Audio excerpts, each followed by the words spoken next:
Hey guys, welcome back to Man Time. Today I'm going to be going through and updating with the 031 AV. There were some things that I had to do to it to make it a really good saw. It was a fairly good saw. I was having to make a lot of adjustments to it, so I kind of thought in my head, something's not quite right. So I got back in the carburetor, and it actually turned out that the filter inside the carburetor, it seemed that filter was not as clean as I thought it was. I used some of the Berryman's Chem Tool, and it didn't seem to completely fix the problem. So I went ahead and I changed that out. I actually had the same problem in my John Deere one time with the hydraulic filter. It would work sometimes for the hydraulic lift, and sometimes it wouldn't. And even though I cleaned out, it was a reusable metal filter, I cleaned it out, and it would continue to work sometimes and then sometimes not work. So using that kind of knowledge from that issue that was happening there, I found the same issue with the filter inside of the carburetor. So when you go and you rebuild these carburetors, just change that filter out. I didn't think it was going to be a big issue. I sprayed it down with the Berryman's, and I thought, hey, I'll keep that filter that came in the carb kit for another filter, because this filter looked okay. Well, looks okay and is okay apparently are two different things. So when you rebuild the carbs on these, just change all that stuff out. Sometimes the old stuff might look okay, and it may not be okay, and that's the situation I found myself in. Something else that I'm going to do is actually change out the air filter with a newer style of air filter. The air filter that's in it is just all a stainless mesh, and I found some filters online that actually have a fiber inside of the steel mesh. And I was getting a lot of chips and debris up around the filter, and when I came back from the use of it and the trial of it, I blew it out with air, and some of those chips and sawdust actually came inside of the air filter. So I wasn't real happy about that, so I'm going to change that out.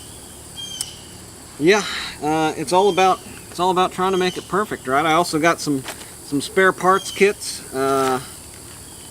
Just basically everything you would need to rebuild it a couple times over. Again, it's about being prepared. Out here in the country, I don't have a lawn and garden store that's going to be open on a Sunday. The lawn and garden store that's in the city, which is about half-hour away, they didn't have any parts for this. I went and asked for a Stihl 031 AV, and the kid at the counter brought somebody out from the back and said, "Man, that's an old saw." Well, yeah, it's an old saw. It's a good old saw, but they didn't carry the sprocket for it. They didn't carry a lot of the parts that I was going to need for it, just the consumable parts for it. So I went and did some digging on my own, and I got a bunch of consumable parts for it, right? I got 3 air filters as a pack. I got several of the sprockets. I got a new old stock NOS sprocket for it, still in the original package. Looks like an antique, right? Looks good to me. So that's one thing. When you buy old things, you need to be prepared for them to break, and for parts stores to not have the parts that you need. Being 50 years old, this saw, it was no wonder that they didn't have any of this stuff at the parts store. So one other thing that I noticed when I was using the saw was that my hands were a little slippery on the handle, and it was just, it's a black paint over the aluminum.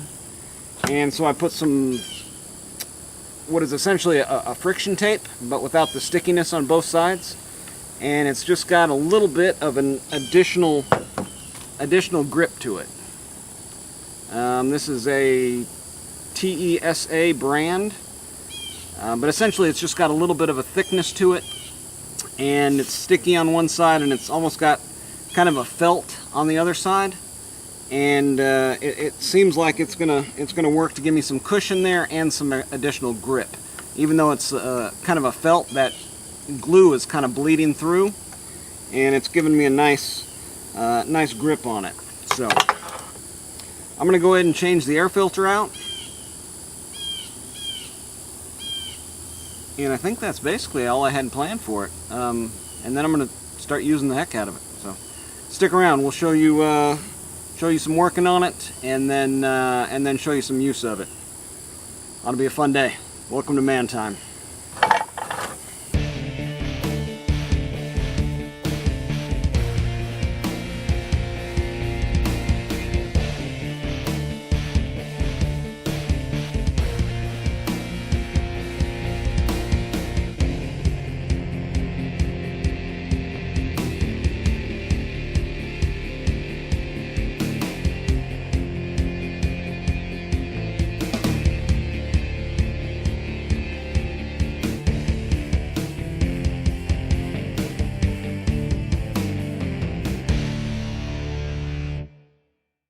Oh yeah, one other thing I forgot to mention. The side cover plate here that was on the saw, or that is actually on the saw, it's broken, and it had a repair right here. Well, in use, I noticed that wasn't gonna work, so I ordered and received a new side cover plate, and we'll go ahead and get that on there as well.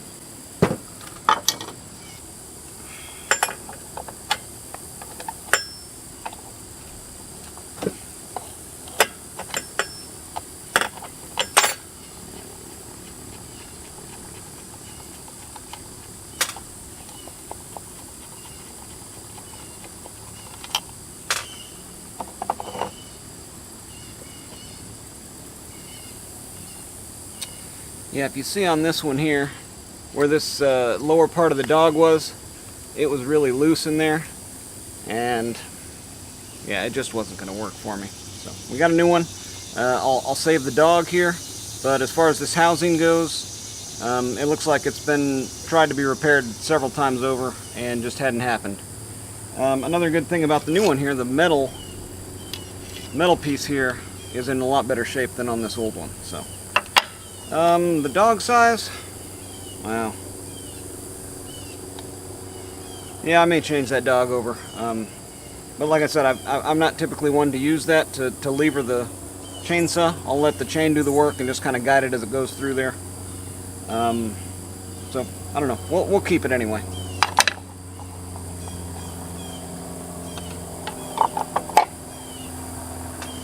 Ooh, parts. New parts.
Okay, I just put some fresh gas in the saw here. I've got the new air filter on there.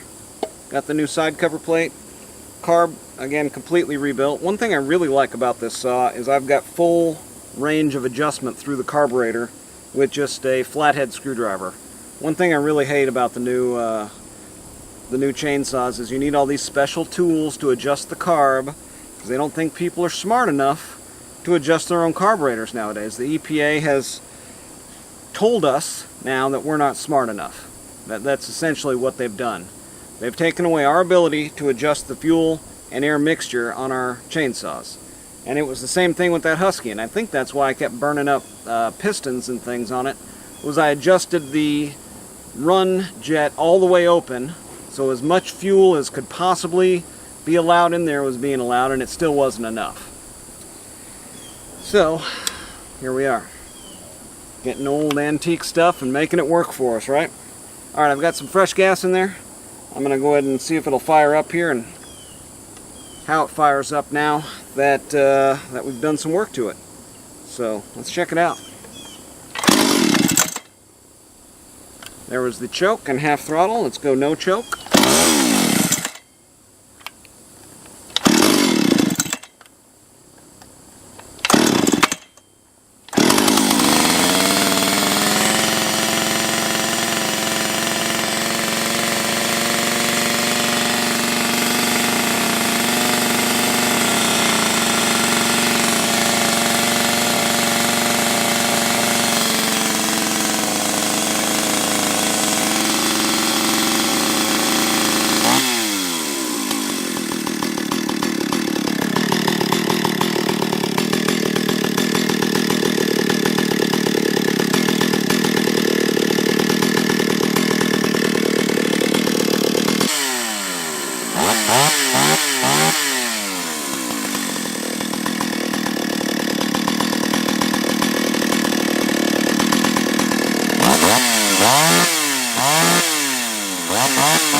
Yeah, that's sounding really good.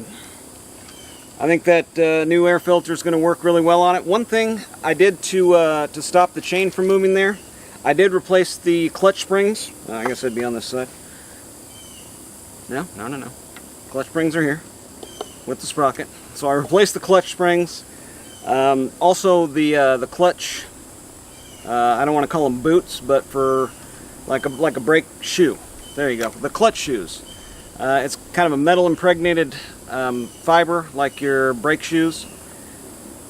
There was a bunch of grease and congealed old oil, bar oil, and on the inside of the sprocket there was also that congealed grease, and it was making that bond combined with the clutch springs and not allowing the clutch to do its job. So went ahead and changed, like I said, just basically cleaned up the clutch with the Berryman's carbon choke cleaner, and then new clutch springs, and that worked out. So I think the saw is ready to go. So let's go take it in the woods and work on cutting a path for a water line. Guess what I'm bringing though?